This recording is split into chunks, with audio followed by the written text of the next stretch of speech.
A lot to cover here tonight. The government has reopened. President Trump has broken the Schumer shutdown. And President Trump refused to negotiate with the Dems over the weekend after they shut down the government, pushing amnesty for illegal immigrants. And Mr. Trump admonished the Dems for representing the interests of illegal immigrants ahead of the national interests and American citizens, and spent his time talking with Republican legislators, urging them to hold the line throughout. They did. Schumer and the Dems folded. Tonight, more shocking revelations of corruption at the highest levels of the FBI and Justice Department. Someone at the FBI destroying 5 months' worth of text messages between anti-Trump officials Peter Strzok and Lisa Page. Those texts span a critical window between the presidential transition and the launch of Robert Mueller's so-called Russia probe. And now the rancidly corrupt FBI actually telling Congress and the public that those emails were lost because of a, quote, technical glitch. House Judiciary Committee member Congressman Ron DeSantis says FBI Director Wray needs to explain how those texts could have been deleted, and will take up a deep state and the toxic who seem entirely comfortable lying through their teeth to oversight committees and the American public. Congressman DeSantis among our guests here tonight. Also tonight, the Schumer shutdown has ended. President Trump making sure that would be so, making it clear at the same time he would negotiate the status of millions of illegal immigrants, while Chuck Schumer and the Dems held the government hostage. And this morning, Schumer caved. We'll take it up with two of the finest political strategists and great Americans, Ed Rollins and Michael Goodwin, and new warnings that North Korea is now only months away from possessing the ability to carry out a nuclear attack against the United States. CIA Director Mike Pompeo says the North's nuclear weapons program is becoming more powerful, more advanced, more reliable very quickly. We'll discuss how the Trump administration must now respond to Kim Jong-un. Ambassador John Bolton among our guests. Our top story tonight, a stunning deep state cover-up, lawmakers demanding answers from the FBI after the agency claimed it lost 5 months of text messages between anti-Trump officials. Fox News Chief Intelligence Correspondent Catherine Herridge with our report. Of course we need a second special counsel to get to the bottom of to get to the bottom of all this and answer the many questions we have. Congressional Republicans are calling out the FBI after learning 5 months of text messages between two key bureau officials in the Clinton email and Russia investigations are missing. The text messages between FBI agent Peter Strzok and his then mistress, FBI lawyer Lisa Page, range from December 2016, 1 month after President Trump's election, to May, when then FBI Director James Comey was fired and Special Counsel Robert Mueller took over the Russia case. According to this letter from Senator Ron Johnson, who chairs the Senate Governmental Affairs Committee, the FBI blamed a technical problem for the Bureau's failure to capture and preserve the records. People either need to be terminated or prosecuted, because they may say they've lost these things, but I don't think Verizon or AT&T or any of the other phone companies have lost those records. The nearly 400 pages of text provided to Congress suggests then Attorney General Loretta Lynch knew the FBI would recommend against prosecution before Hillary Clinton's July 2, 2016 FBI interview about mishandling classified information. 4 days after Lynch met with Bill Clinton on an Arizona tarmac where they claimed to discuss grandchildren, and 1 day before Hillary Clinton's FBI interview, on July 1, 2016, Strzok tells Page, "Timing looks like hell, will appear to be choreographed." Page agreed and later replied, "It's a real profiling courage since she knows no charges will be brought." The texts appear to undercut Comey's July 2016 claim that he acted alone when recommending against criminal charges. I have not coordinated this statement or reviewed it in any way with the Department of Justice or any other part of the government. Fox News obtained a statement from Attorney General Jeff Sessions. In it, he confirms that the department's internal watchdog, the Inspector General, is now investigating whether the missing records can be recovered and whether their disappearance was deliberate. Lou? Catherine, thank you. Catherine Herridge reporting. Joining me now on the latest efforts to make that intelligence memo public, the FBI's failure to preserve those text messages or outright destroy them, and much more.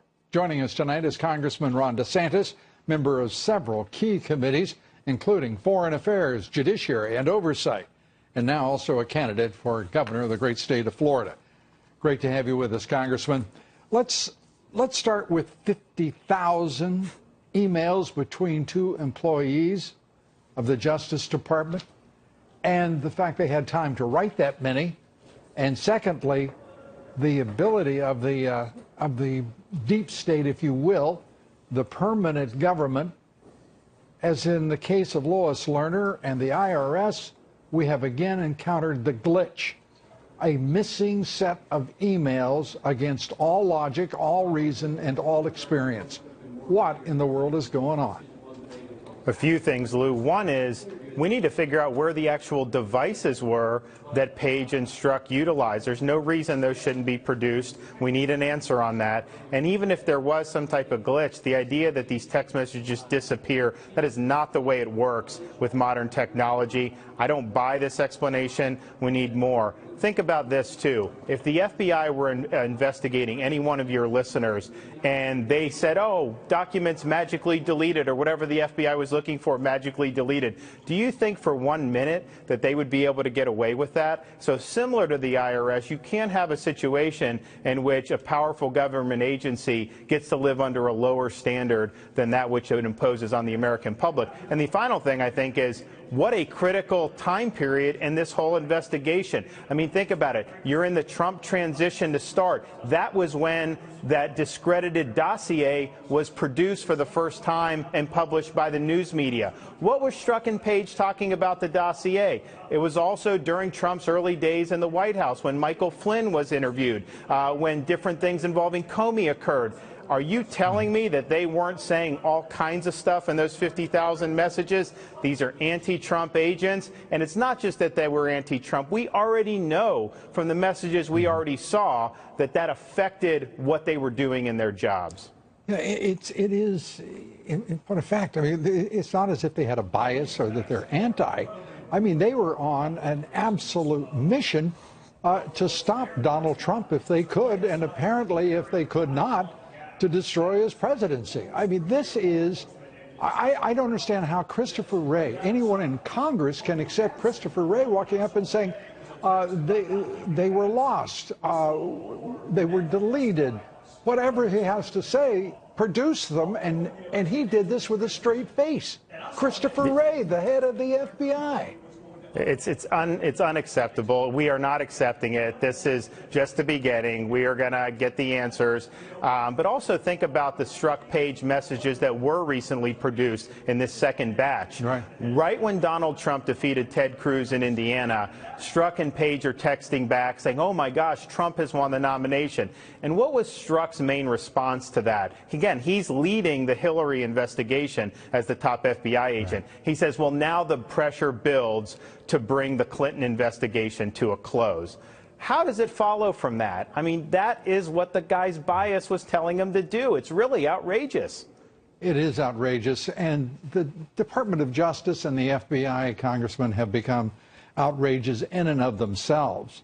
I cannot understand why there would be any other response on the part of Devin Nunes, the head of the committee, the Republican leadership, other than to order in U.S. Marshals into the Justice Department and say we want all of the records sealed for the top levels of the FBI and the Department of Justice. They're carrying out a campaign not only of denying oversight, their constitutional responsibility, as it is yours to oversee those that agency and that department.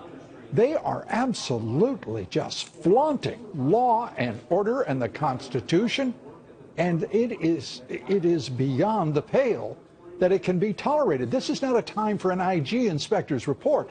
This is time for criminal national security investigations of the two agencies who bear immense responsibility for national security.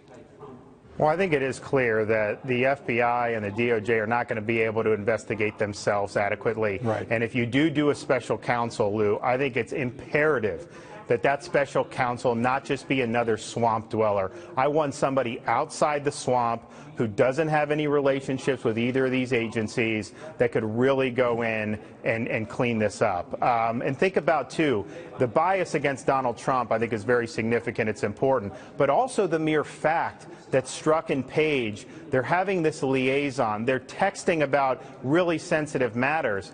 They're opening themselves up to blackmail from our enemies. I mean, that is reckless conduct, even if they weren't politically biased, to be doing that. And somehow they're still working in the Bureau? And as you tweeted today, you're saying FBI Director Wray needs to provide an explanation.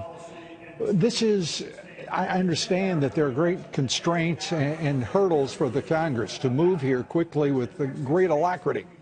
But this has now become an urgent national security crisis for the reasons you've described here tonight, for some of the reasons that I have mentioned.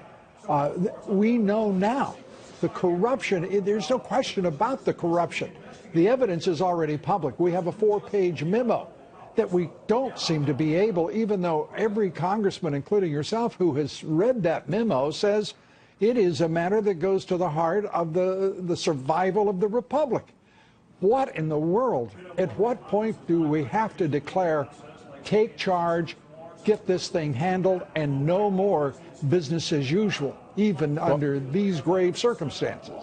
I've been fighting to make that memo public. I can tell you it is going to happen. I think that there's precautions that are being taken on the Intel Committee, which I understand, to make sure that when that's done, that there's not damage to any sources and methods. And I don't think there will be. I think they'll do that. So that is being vetted. That is going to happen, and the public will get at least that part of the story. There's other parts of the story that are going to come out, too. So we will do that. And in terms of Christopher Wray, he needs to be brought before the Congress under oath, and he's got to answer these questions very soon. We're breaking now after the shutdown ended. The president's going to give his State of the Union. I think shortly after that State of the Union, we need Wray under the Clegg lights, under oath, to answer these questions. I know that you and I share a great fear that having this many missing emails and communications disappear, that what we're fighting against is also all of us who are concerned for the survival of this country.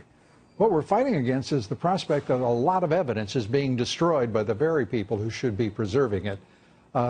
So the issue becomes, the crisis becomes compounded. Congressman, I have to say to you personally, I feel a lot better knowing that you are involved in leading the efforts there. Congressman Ron DeSantis, thank you. Thanks, Lou. We're coming right back with much more. Stay with us. President Trump breaks the Schumer shutdown. The Dems agree to reopen the government. I think if we've learned anything during this process, it's that a strategy to shut down the government over the issue of illegal immigration is something the American people didn't understand. Who will pay the political price for the Schumer shutdown? That's just one of the issues we take up with Ed Rollins and Michael Goodwin coming up. And new disturbing revelations from the deep state. Someone, somewhere in the FBI, the Justice Department, has destroyed 5 months of text messages between anti-Trump FBI conspirators. We'll discuss the growing calls for a second special counsel. Much more on that straight ahead. Stay with us. We'll be right back. OMB Director Mick Mulvaney is proving to be one of the most talented members of President Trump's cabinet. Not only is he the head of the powerful Office of Management and Budget, but he's pulling double duty as acting director of the Consumer Financial Protection Bureau. And though Mulvaney has only been at the CFPB for 2 months, he's already made significant, even dramatic moves to reform the bureaucratic behemoth. Fox News correspondent Kevin Cork with our report. As agency shakeups go, it was more earthquake than tremor. Mick Mulvaney, acting director of the Consumer Financial Protection Bureau, so said the headlines, requests no money for the agency. But the headlines also ignored Mulvaney's broader mission, say White House officials, to reshape an agency that's been awash in controversy since its inception in 2011 in the wake of the 2008 financial crisis.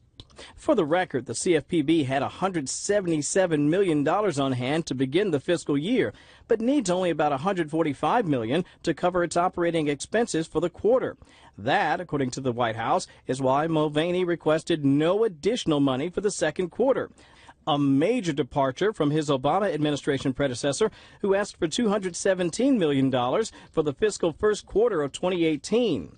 The belt-tightening, a byproduct of a top-to-bottom review of the agency, about which Mulvaney once famously said, "It turns up being a joke," and that's what the CFPB really has been, in a sick, sad kind of way. Not surprisingly, critics view his sudden federal altruism with great skepticism, arguing the former congressman from South Carolina simply opposes the fact that the Bureau's budget comes from the Fed and thus is not subject to congressional appropriation oversight.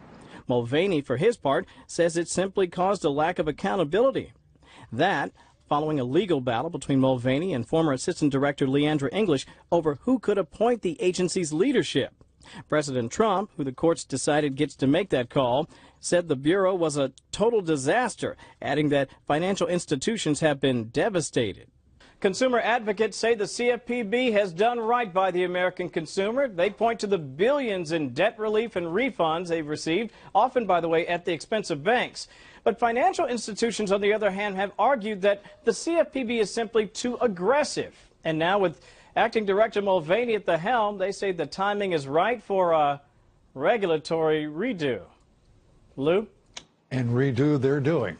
Kevin, thanks so much. Be sure to vote in our poll tonight. The question is, did you miss the federal government at all over the 3-day Schumer shutdown? Did you miss them? Cast your vote on Twitter at Lou Dobbs. We'd like to hear from you. Follow me on Twitter at Lou Dobbs. Like me on Facebook and follow me on Instagram at Lou Dobbs Tonight. On Wall Street, a record-breaking day for stocks. This does sound familiar, doesn't it? The Dow Jones Industrial soaring 143 points, the S&P up 23, the Nasdaq up 72, all closing at record highs. Volume on the big board, 3.4 billion shares. I just have to ask you, how does it feel when you look at your 401k? I mean, just how does that feel? And where are those people who would at all be slightly critical of this president? California taking its anti-Trump crusade to businesses. Democrats are now pushing some companies to turn over some of their tax cut savings to the state of California, introducing a 10% tax on businesses making more than $1 million. Again, always California at the leading edge. It's something to behold. A reminder to listen to my reports 3 times a day, coast to coast, on the Salem Radio Network. Up next, the White House says Dems caved on the government shutdown. Chuck Schumer accepting everything President Trump had offered him 3 days previous. In regards to the government shutdown, we were pleased to see Senator Schumer accept the deal that President Trump put on the table from the very beginning, which was to responsibly fund the government and debate immigration as a separate issue. We'll take up the Schumer shutdown. Ed Rollins, Michael Goodwin join me here next. Stay with us. We'll be right back.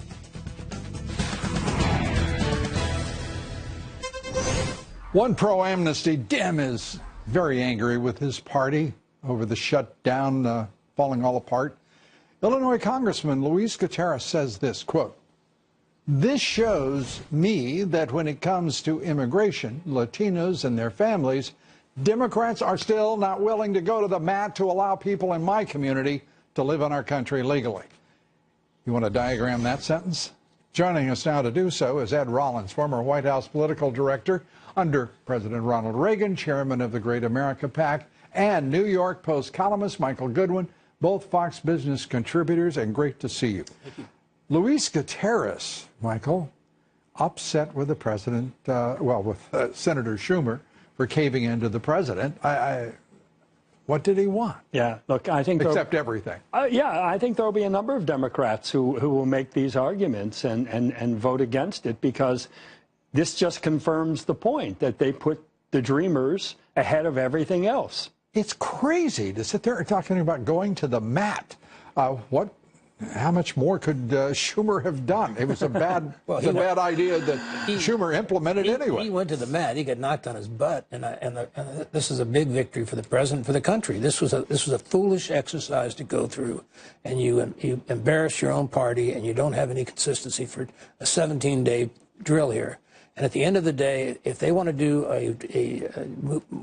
in 17 days, do a DACA, we ought to basically open it up and do a whole amnesty review here and figure out where we're going to go and whole immigration, not just amnesty. And do that in a few weeks? Hey, why not? What else? Well, let me explain why not. One, I don't think most people would be brought into the conversation.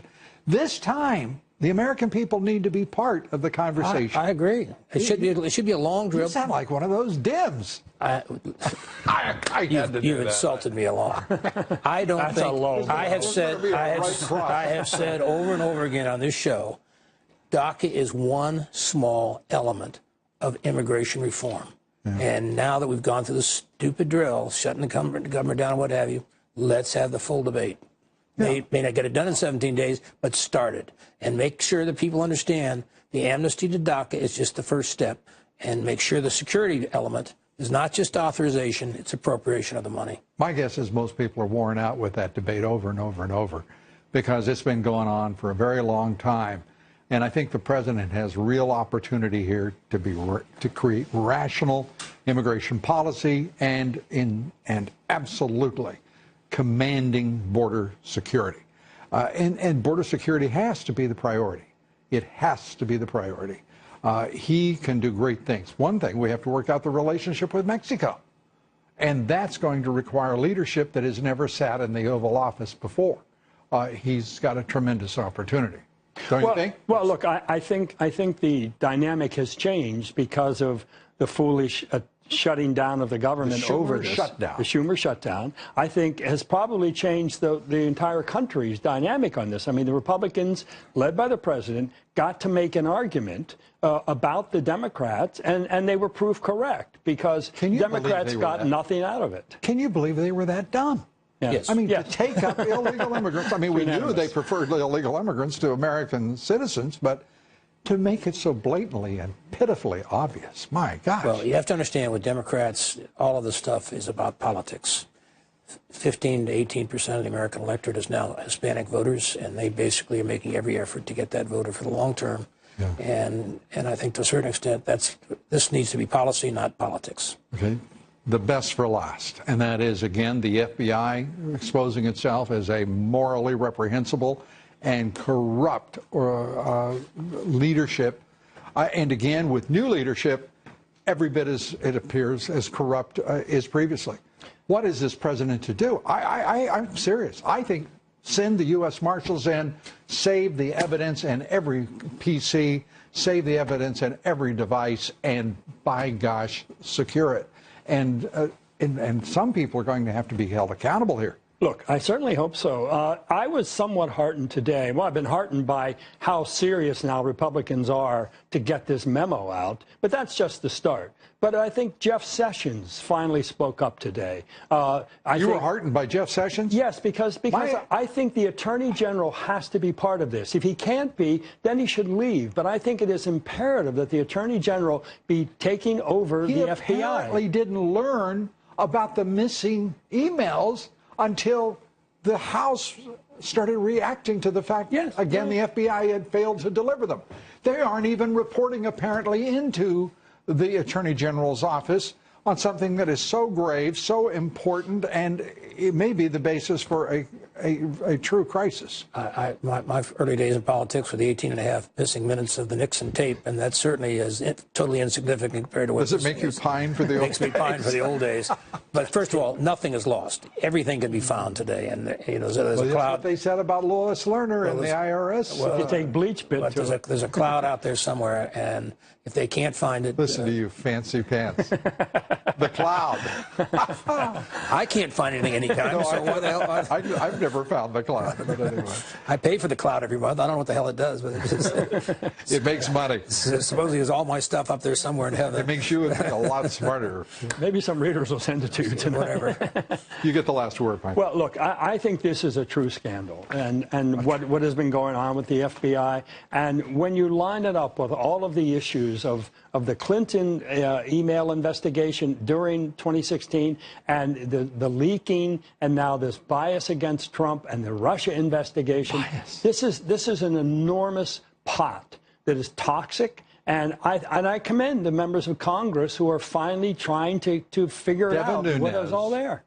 And the Republicans on that Intelligence Committee who are moving ahead here, Congressman Ron DeSantis and others, particularly Mark Meadows and Jim Jordan. These are, I mean, thank God we've got some on Capitol Hill who stand up for what this country is all about. As do you, gentlemen. We appreciate it. Thank you. Michael, thank you. Ed, thank you. Thank you. We're coming right back. There is much, much more. As a matter of fact, I can't say we're only beginning, but nearly so. Stay with us. We'll be right back. CIA Director Mike Pompeo believes North Korea is just months away from being able to deliver a strike against the U.S. mainland with a nuclear weapon. We take up the rogue regime's threats against the United States with Ambassador John Bolton. And an incredible world first. These two German brothers do what so many dream of, building a bathtub with a very unique feature. You won't be able to find a bathtub like this anywhere else, we guarantee it. We'll show you the amazing invention and video next. Stay with us. We'll be right back. CIA Director Mike Pompeo told CBS that North Korea is now on the precipice of being able to strike the U.S. mainland with a nuclear weapon. North Korea's nuclear weapons program is continuing to expand, advance, become more powerful, more capable, more reliable. Each of those things had been shared with policymakers. So to be clear, how close is Kim Jong-un to being able to deliver a nuclear attack to the territorial United States? A handful of months. A handful of months. The Trump administration has repeatedly said a fully nuclear North Korea is completely unacceptable. It is time for North Korea to realize that the denuclearization is its only acceptable future. I cannot imagine a condition under which the United States would accept North Korea as a nuclear power. We will not allow American cities to be threatened with destruction. We will not be intimidated. And joining us tonight, former U.S. Ambassador to the United Nations, John Bolton, now Senior Fellow at the American Enterprise Institute, Fox Business contributor. Ambassador, good to have you with us. A handful of months before we're going to face precisely that threat. Well, Mike Pompeo has made a similar point before. He said a few months, and what it says is that after years of presidents and political leaders, Democrat and Republican, saying it's unacceptable for North Korea to get to this point, they are almost at the point. We have failed, and the do bill has come due, leaving it for Trump to make some pretty hard decisions here. And making it all the more difficult, and this president has acknowledged this, that the Chinese have not been as energetic as he feels they should have been in supporting us, and that in addition to that, Russia is an ally of North Korea. Yeah, you're being polite here about China. They've jibed us for 25 years. They've said we don't want North Korea to have nuclear weapons, and yet they have done essentially nothing that they have the unique capability to do to stop it. So that's why Trump, when he says it's unacceptable, I take him to mean he will not accept it. And if they are as close as Pompeo says, and I think he's right on target, we've got to make a hard decision about the use of military force. And I think that point's got to be made very clearly to China. Let's turn to the Justice Department and the FBI. Again, two agents, an agency and a department sworn to preserve the national security, violating law and order, and the Constitution. And denying Congress the fulfillment of its responsibility, which is to oversee those two organizations. This is reprehensible. What do you think can be done most expediently to preserve evidence and to bring people who are in positions of authority to bay to prevent further corruption? Yeah. Look, I'm an alumnus of the Justice Department. I've worked with the FBI in a variety of different capacities. When I was at Justice, when I've been at the State Department, I have enormous admiration for the average FBI agent and their work. The rank and file, this is not an issue. Yeah. The but people who lead the Department of Justice and the FBI are corrupt, they're crooked, and they need to be removed forthwith. The reputation of both institutions is stained, and the stain is spreading. I think the Attorney General has got to act in an extraordinary fashion. I don't think the new director of the FBI gets how serious this is. He said with a straight face they've been lost. Yeah. Look, Richard Nixon got toasted for 18.5 minutes of lost tapes. Many people have said correctly, if you or a business you were running said, well, we've lost 5 months of emails, you'd be toasted. It's not acceptable. And I just think we need some dramatic leadership. I think somebody's basically got to take control of the FBI Secure communications and before more of it is destroyed, because that's what's happening here. Ambassador John Bolton, always good to have you here. Glad to be here. Let me see. Jive and toasted. My lexicon grows. Diplomatic code words. Ambassador, we always learn something, and I appreciate it. Ambassador John Bolton. Please roll the video. A pair of 20-year-old twins from Germany have created the world's first. This is, as it looks like a bathtub flying, and that's because it is a flying bathtub drone. They've been building the tub contraption since last summer. The German government has allowed the twins to fly it as long as it stays, well, only 100 feet or less above the ground. I think that may be somewhat reassuring. Not entirely. Up next, I have to say that was spectacular. Dems are, well, of course, they've caved on the Schumer shutdown as the president enters his second year. I'll have a few thoughts about it all. My commentary coming up next, and later, more than 50,000 text messages exchanged between anti-Trump FBI agents, 5 months of which are missing. Byron York joins us to take that up next.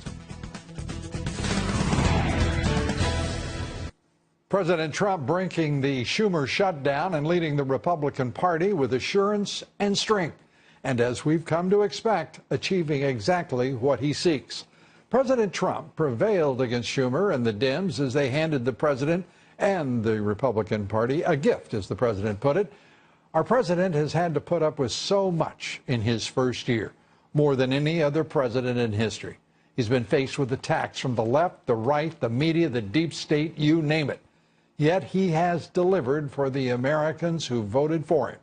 And I'll never forget the ignorance of Paul Krugman, Nobel laureate in economics, predicting with utter certainty and despair that Mr. Trump's election would doom markets and the economy. Well, instead, markets have soared to historic levels, $8 trillion added to the markets since President Trump was elected, and under this president, unemployment at the lowest level in 17 years, the economy has simply boomed. President Trump delivered on tax reform, the first major overhaul of the tax code since 1986. He's reversed his predecessor's policies of all kind, pulling out of the Paris Climate Accord and Trans-Pacific Free Trade Deal. He approved the Keystone XL and Dakota Access pipelines, no longer a subject for discussion. Move ahead. And in the Middle East, President Trump succeeded where those before him failed, recognizing Jerusalem as Israel's capital, and the Islamic State is in retreat, losing 98% of the ground it once claimed. As for North Korea, who could have imagined a year ago the North and the South would be going to the Olympics together? All of those accomplishments, and the president did it despite obstruction and defiance from Dems and retrograde rhinos. The establishment, the left-wing national media, the deep state, all have learned the same lesson. President Trump keeps his word, and he doesn't back off, and he doesn't back down. Entering the second year of his presidency, Mr. Trump is laying the foundation to resolve a number of difficult and complex issues that have frustrated his predecessors and defeated them even. and emboldened our adversaries. I doubt we'll ever see another Schumer shutdown, mark my words. And I believe Chuck Schumer and McConnell and Ryan all have begun to understand something, that President Trump is their leader, and frankly, they are no match. President Trump's second year is off to a brilliant start. But after his first, would any of us truly expect anything less? Our quotation of the evening. This one from Harry Truman, who said, quote, "Carry the battle to them. Don't let them bring it to you. Put them on the defensive, and don't ever apologize for a thing." And of course, he has nothing whatsoever to apologize for. We're coming right back.